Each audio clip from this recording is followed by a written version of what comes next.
Hello everyone, easy physics by N K channel पर आप सभी बच्चों का एक बार पुनः स्वागत है। 12th क्लास की फिजिक्स के चैप्टर नंबर 12 के आज दो बहुत महत्वपूर्ण उदाहरणों की चर्चा अपन करने वाले हैं, जिसमें अपने पास पहला उदाहरण है वो आपका एग्जाम्पल नंबर 6 है। देखिए, एग्जाम्पल नंबर 6 जो है वो प्रकाश के व्यतिकरण के ऊपर आधारित है और प्रकाश के व्यतिकरण का जो डेरिवेशन है उसको अपन बहुत अच्छे तरीके से पढ़ चुके हैं। प्रत्येक टॉपिक का जो वीडियो है वो क्रमानुसार आप लोगों को नीचे डिस्क्रिप्शन में लिंक मिल जाएगा। सबसे पहले अपन बात करते हैं कि एग्जाम्पल आप लोगों को अपनी स्क्रीन के ऊपर नजर आ रहा है। प्रश्न कह रहा है कि एक द्विवर्णीय प्रकाश जिसमें 4200 एंगस्ट्रॉम तथा 4800 एंगस्ट्रॉम की तरंग दैर्ध्य उपस्थित है। यानी आपके पास दो तरह की लेमडा की वैल्यू दे रखी है। फर्स्ट जो लेमडा की वैल्यू है उसे अपन लेमडा 1 से रिप्रेजेंट करेंगे और ये आपको 4200 एंगस्ट्रॉम दे रखी है। इसके बाद में लेमडा 2 की जो वैल्यू है वो आपको 4800 एंगस्ट्रॉम दे रखी है। तो जब भी कभी आप न्यूमेरिकल कॉपी में बोर्ड एग्जाम के अंदर सोल्व करें तो जो जो वैल्यूज दे रखी हैं उनको उनके संकेतांक के साथ लिखते जाएं।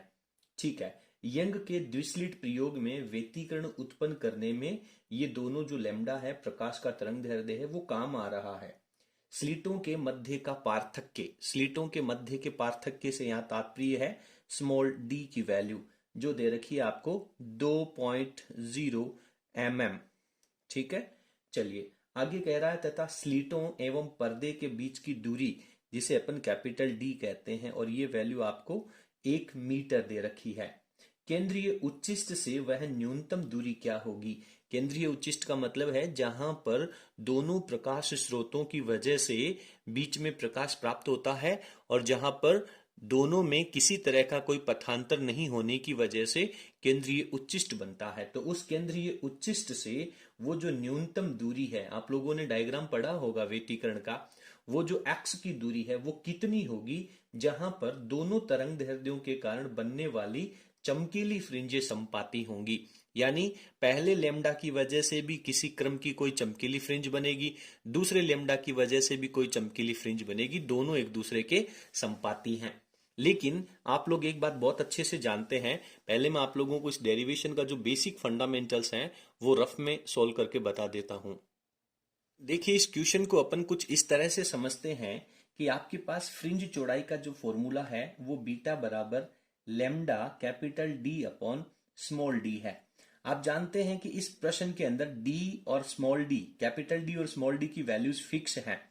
यानी ये जो फ्रिंज की चौड़ाई है वो अब केवल और केवल लेमडा के ऊपर डिपेंड करेगी।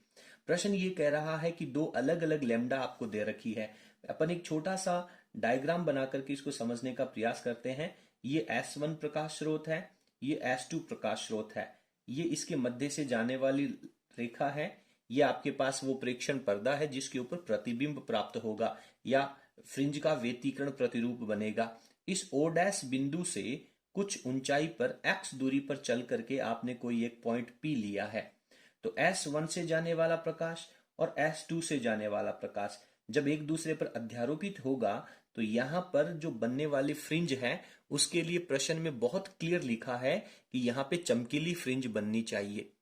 अब आप जानते हैं कि यदि आपके पास लेमडा अलग अलग है, तरंग दैर्ध्य अलग अलग है, तो फ्रिंज की चौड़ाइयां भी अलग अलग होंगी।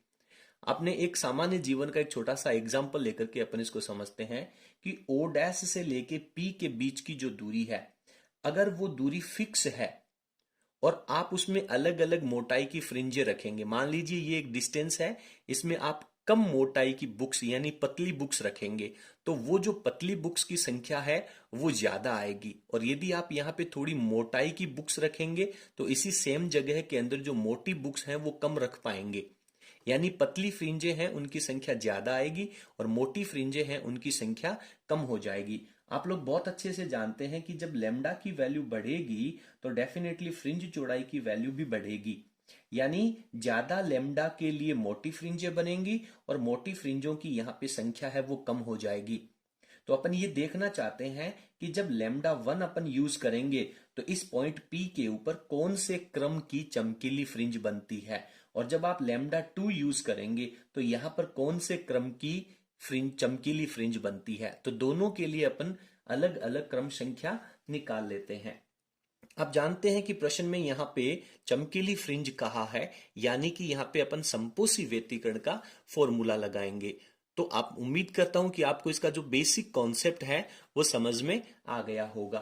तो मान लेता हूं कि ये जो डिस्टेंस है वो एक्स एन है, ठीक है। तो पहली सिचुएशन में जब अपन एक्स एन का फॉर्मूला लगाएंगे तो यहाँ पे अपने पास फॉर्मूला लगेगा N1। देखिए एक फ्रिंज की मोटाई है वो lambda D upon small D है। यदि आप मान रहे हैं कि लेमडा 1 जब आप यूज करेंगे, पहला तरंग दैर्ध्य यूज करेंगे, तो यहाँ पे N1 फ्रिंजे बनती हैं, ठीक है। तो ये जो डिस्टेंस है वो N1 लेमडा 1 के बराबर हो जाएगी। तो N1 lambda 1 capital D upon small D हो जाएगी। अब दूसरी सिचुएशन जब आप यूज करेंगे तो लेमडा घटने की वजह से या बढ़ने की वजह से, यहां पे अपन देख रहे हैं कि लेमडा की वैल्यू अपन दूसरी सिचुएशन में कुछ बढ़ा करके लिख रहे हैं, तो डेफिनेटली फ्रिंज की चौड़ाई भी बढ़ेगी, और फ्रिंज की चौड़ाई बढ़ेगी तो इस दूरी में आने वाले फ्रिंजों की संख्या कम हो जाएगी। बट ये एक्सएन की जो दूरी है वो अपने को सेम रखनी है। तो जैसे ही आप लेमडा 2 यूज करेंगे, capital D upon small D रहेगा, तो बनने वाली फ्रिंजों की संख्या को अपन N2 कह देंगे। बट ये दो जो दूरी है O डैश से P के बीच की, वो दोनों ही स्थितियों में सेम ले रखी है। तो ये वाला फॉर्मूला जो है, ये स्थिति जो है वो अपन यूज करेंगे और इस प्रश्न को सॉल्व करेंगे। चलिए प्रश्न को सॉल्व करते हैं। तो यहां पर अपने को लिखना चाहिए कि nवें क्रम की कौन सी फ्रिंज बनानी है, nवें क्रम की चमकीली फ्रिंज अपने को बनानी है। तो चमकीली फ्रिंज जब अपन बनाएंगे तो चमकीली फ्रिंज यानी कैसा व्यतिकरण होगा सर, संपोषी व्यतिकरण होगा। तो यहाँ पे मैं लिखता हूं संपोषी व्यतिकरण। इस तरीके से यदि आप परीक्षा में आंसर देते हैं तो एग्जामिनर के ऊपर आपका बहुत अच्छा इफेक्ट रहता है। तो एक्सएन का जो फॉर्मूला बनेगा, एक्सएन दूरी का, एक फ्रिंज की चौड़ाई है वो lambda 1 D upon small D रहेगा, और अपन मान लेते हैं कि N1 फ्रिंजें बनेंगी। एवं जब आप दूसरा लेमडा यूज करेंगे तो जो एक फ्रिंज की मोटाई है वो lambda D capital D upon small D रहेगा, लेकिन लेमडा बदलते ही फ्रिंजों की मोटाई बदलेगी, और यदि फ्रिंजों की मोटाई बदल रही है तो डेफिनेटली फ्रिंजों की संख्या भी बदल जाएगी। लेकिन प्रश्न ये कह रहा है कि दूरी है वो सेम रहनी चाहिए। सर दूरी सेम रहने का कहाँ कहा गया है, इसमें आप लोग पढ़ेंगे तो आपको नजर आएगा कि वो जो फ्रिंजे हैं, चमकीली फ्रिंजे हैं, वो एक दूसरे पर संपाती हैं। तो ये स्थिति आप लोगों को लगानी है। तो यहाँ पे अपन लिखेंगे प्रश्नानुसार। जब प्रश्न के अकॉर्डिंग अपन इसको सॉल्व करें तो आपके पास डायरेक्ट ये दोनों एक्स एन की वैल्यू है वो सेम हो जाएंगी। N1 lambda 1 capital D upon small D, दूसरी तरफ N2 lambda 2 capital D upon small D. Capital D ने कैपिटल डी को काटा, स्मॉल डी ने स्मॉल डी को काटा, और आपके पास नया फॉर्मूला बन गया N1 lambda 1 this is equals to N2 lambda 2। तो परीक्षा में भी आपको इसी तरीके से सॉल्व करना है। अब मुझे यहाँ पे पूछा क्या गया है, मेरे से यहाँ पे ये जो एक्सएन की दूरी है, ये जो एक्सएन की डिस्टेंस है वो पूछी गई है। तो यदि मेरे को N1 की वैल्यू पता चल जाए तो इस फॉर्मूले में रख दूंगा, N2 की वैल्यू पता चल जाए तो इस फॉर्मूले में रख दूंगा। दोनों ही केसेस में xn की वैल्यू आएगी। तो पहले अपन यहाँ पर N1 और N2 का अनुपात या फिर इनकी वैल्यू निकाल लेते हैं। यदि अपन इसको सॉल्व करें तो आपके पास N1 ये N2 है वो बटा में आ जाएगा, दूसरी तरफ ऊपर रहेगा लेमडा 2 और बटा में लेमडा 1 आ जाएगा। लेमडा 1 और लेमडा 2 की वैल्यू आपको दे रखी है, ये दे रखी है 4800 और बटा में ये दे रखी है 4200। जब आप इनको सॉल्व करेंगे तो इसका जो सॉल्यूशन है वो आपके पास रहेगा कितना, जीरो ने जीरो को काटा, जीरो ने जीरो को काटा, उसके बाद में कितना रह जाएगा, रेशियो देखें कितना हो जाएगा, 6 से काट दो तो 8 6 48 और 6 7, ठीक है 42। तो आपके पास 8/7 आ जाएगा, यानी N1 की वैल्यू 8 हो जाएगी, N2 की वैल्यू 7 हो जाएगी। तो अब आप XN की वैल्यू निकाल सकते हैं, X की वैल्यू निकाल सकते हैं। तो n1 lambda 1 d upon small d। आप यदि n1 यूज करेंगे तो लैम्डा 1 लिखना होगा, n2 यूज करेंगे तो लैम्डा 2 लिखना होगा। दोनों ही स्थितियों में प्रश्न को आप अच्छे से क्लियर कर पाएंगे। चलिए सॉल्व कर लेते हैं। n1 की वैल्यू कितनी लिखूं? 8 लिख दीजिए। लैम्डा 1 की वैल्यू कितनी लिखूं? 4200। एंगस्ट्रोम है तो इसको मीटर में बदल लें तो 10 की पावर -10 लग जाएगा। कैपिटल डी की वैल्यू है वो 1 मीटर दे रखी है, बटा में स्मॉल डी है वो 2 mm है, और mm को मीटर में बदलेंगे तो 10 की पावर -3 लग जाएगा। अब आप इसको सॉल्व कर लीजिए तो आपके पास x की वैल्यू आ जाएगी। जब आप इसको सॉल्व करेंगे तो ये 8 है, इसको 2 से काटूंगा तो 4 बार, और 4 को मैं 42 से मल्टीप्लाई करूंगा तो 4 दूनी 8 और 4 4 16, 168 हो जाएगा। इसके आगे ये डबल जीरो लग रहा है वो लगने दीजिए, और 10 की पावर को आप सॉल्व करेंगे तो ये 10 की पावर -7 बन जाएगा मीटर में। यदि मैं यहाँ से 2 जीरो काटूं तो ये 10 की पावर -5 हो जाएगा। उसके बाद मैं यहाँ पे पॉइंट लगाऊं तो ये मेरे पास 1.68 और 10 की पावर -3 हो जाएगा।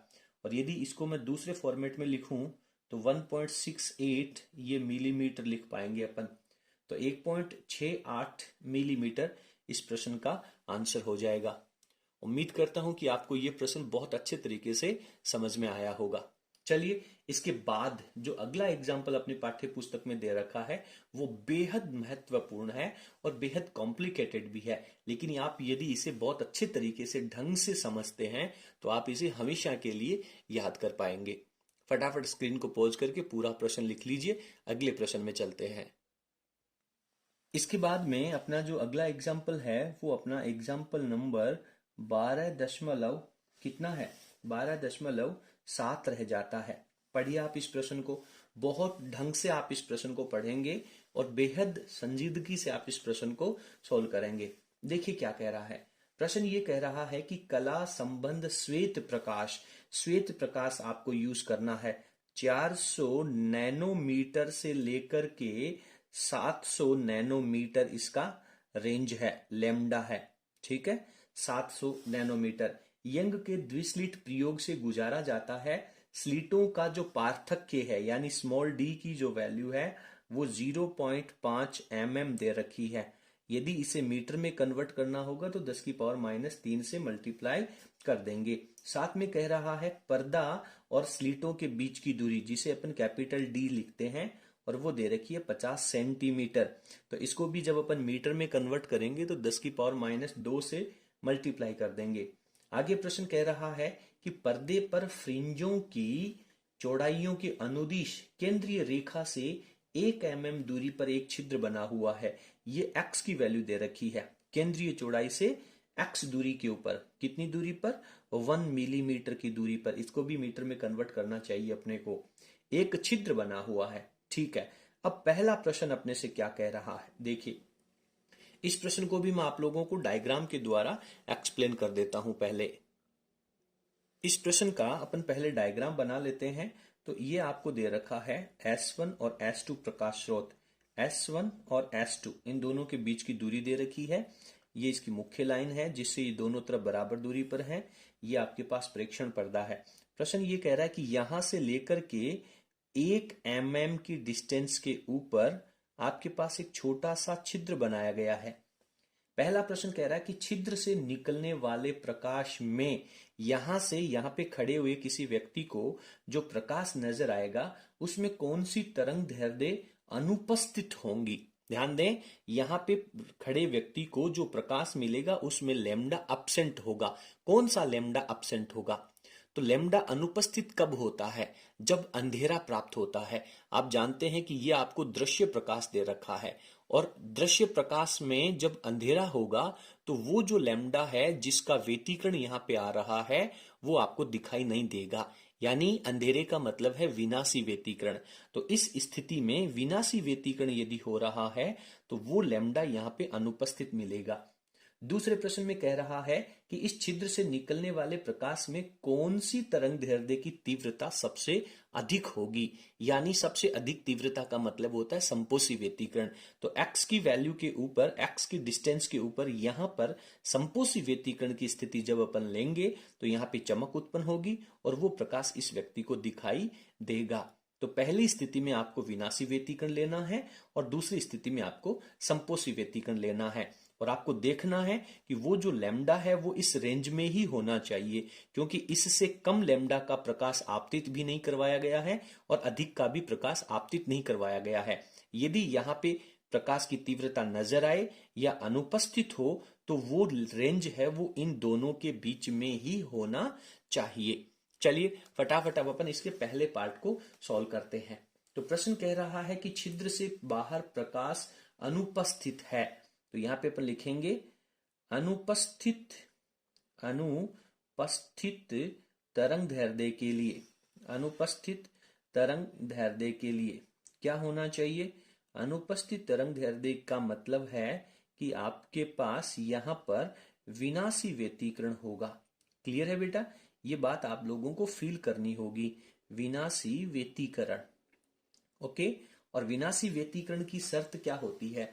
विनाशी व्यतिकरण के लिए xn का जो फॉर्मूला होता है वो होता है 2n+1 लैम्डा बाई 2, यानी लैम्डा बाई 2 का विषम गुणज। याद कीजिए आपने पढ़ा है लैम्डा बाई 2 का विषम गुणज, यहां पे capital D upon small d।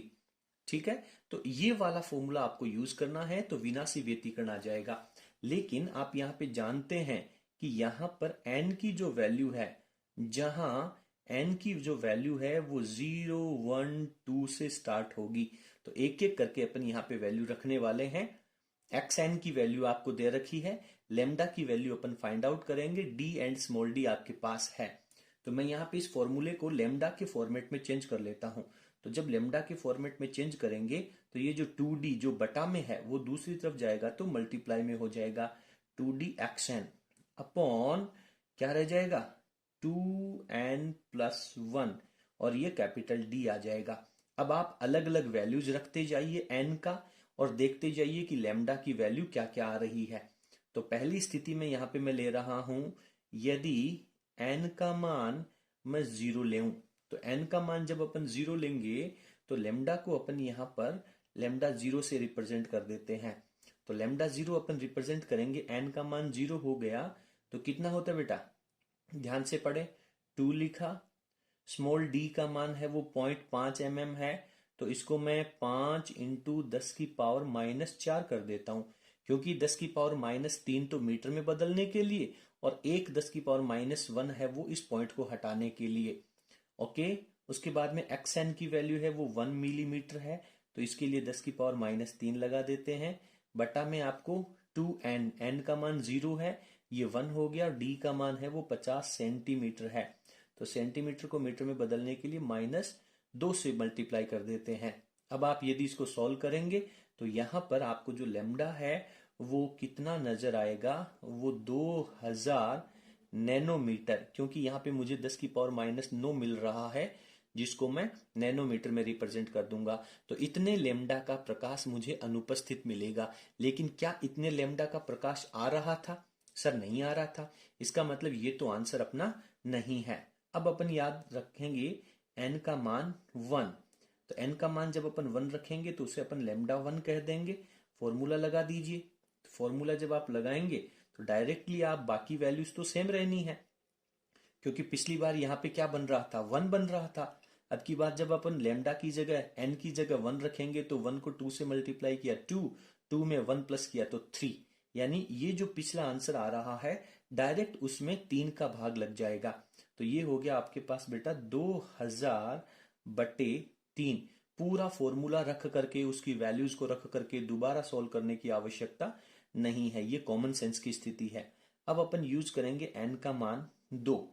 Clear है, n का मान 2 यूज करेंगे, तो n का मान जब अपन 2 रखेंगे तो लैम्डा 2, यानी 2 रखते ही 2 दूनी 4 और 1 5, 4 में 5 का भाग लग जाएगा। और इस केस में इसका आंसर कितना है, 2000 में 3 का भाग दोगे तो ये 6 3 18 और लगभग 7 आ जाएगा। ये इतना नैनोमीटर हो जाएगा। क्या ये वाला लैम्डा उसमें है? बिल्कुल सर, डेफिनेटली ये रेंज आपको मिल रही है। तो ये वाला जो प्रकाश है वो अनुपस्थित होगा। और भी आगे सॉल्व कर लेते हैं। एन की वजह जब आप 2 रखोगे तो यहाँ पे आपके पास 2000 बटा में 2 दूनी 4 और 1 5 लग जाएगा। तो जब अपन यहाँ पे 5 रखेंगे तो ये अप्रोक्सीमेट आपके पास 400 नैनोमीटर होने वाला है। ठीक है, तो पहले 2000 था, फिर 667 नैनोमीटर, फिर 400 नैनोमीटर, और अब अगली स्थिति में डेफिनेटली 400 नैनोमीटर से कुछ कम ही आएगा। तो इन दोनों में से वो कौन सी वैल्यू है जो अनुपस्थित है और इस रेंज में भी है? हालांकि अनुपस्थित तो 2000 भी है, लेकिन 2000 तो इसका आंसर नहीं होगा। क्यों नहीं होगा? क्योंकि 2000 तो आने वाले प्रकाश में ही नहीं है। तो अपन यहां पे लिखेंगे अतः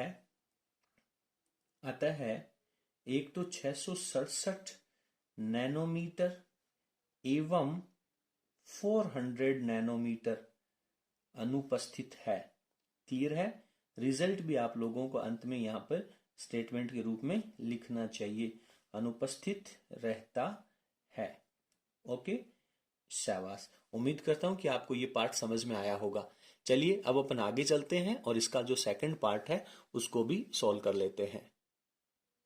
सेकंड पार्ट में अपन बात करेंगे बी पॉइंट, और बी पॉइंट में आपसे कह रहा है कि कौन सा तरंग दैर्ध्य सर्वाधिक है।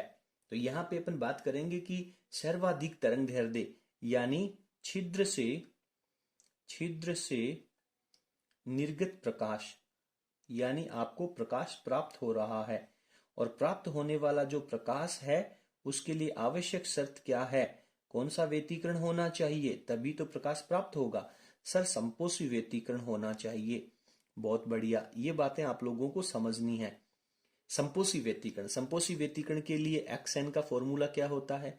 सर, लैम्डा बाई 2 का समगुणज होता है, और इसको अपन लैम्डा डी यानी n lambda D upon small D रखते हैं संपोषी व्यतिकरण के लिए। आप इसके लिए पीछे के जो वीडियो हैं उनको भी रेफर कर सकते हैं।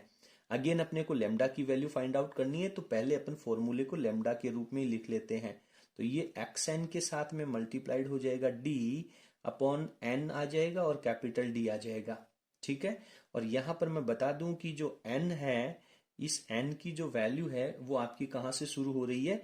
n की वैल्यू 0, 1, 2 से आगे तक चलेगी।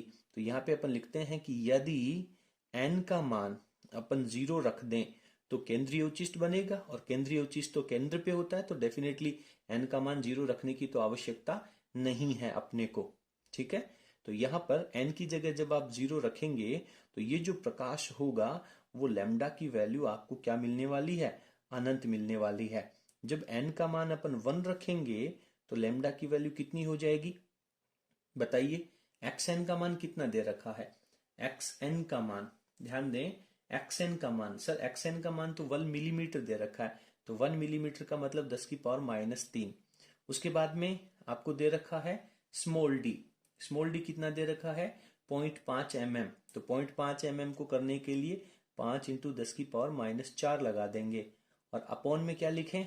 एन डी लिखते हैं। तो एन का मान तो 1 ही है, और डी का मान 50 सेंटीमीटर है, सेंटीमीटर को 10 की पावर -2 हो जाएगा। तो ये आपके पास वैल्यू कितनी आ जाएगी? 1000 नैनोमीटर। लेकिन 1000 नैनोमीटर का तो प्रकाश आपतित ही नहीं हो रहा है, इसका मतलब ये भी आंसर नहीं होगा। अब अपन रखने वाले हैं n की जगह 2। तो जब अपन n की जगह 2 रखेंगे तो डायरेक्ट लैम्डा का मान आपके पास 1000 बटा 2 हो जाएगा। तो 1000 बटे 2 करेंगे तो 500 नैनोमीटर हो जाएगा। बटा 2 क्यों होगा बेटा? क्योंकि पिछली बार यहाँ पे 1 था, अब केवल यही तो चेंज हुआ है, केवल n की जगह 2 ही तो बढ़ रहा है, तो n की जगह 2 रख देंगे। n की जगह आप 3 रख दीजिए, तो लैम्डा का मान हो जाएगा सर 1000 बटे 3, और 1000 बटे 3 का मतलब होता है लगभग 333 नैनोमीटर।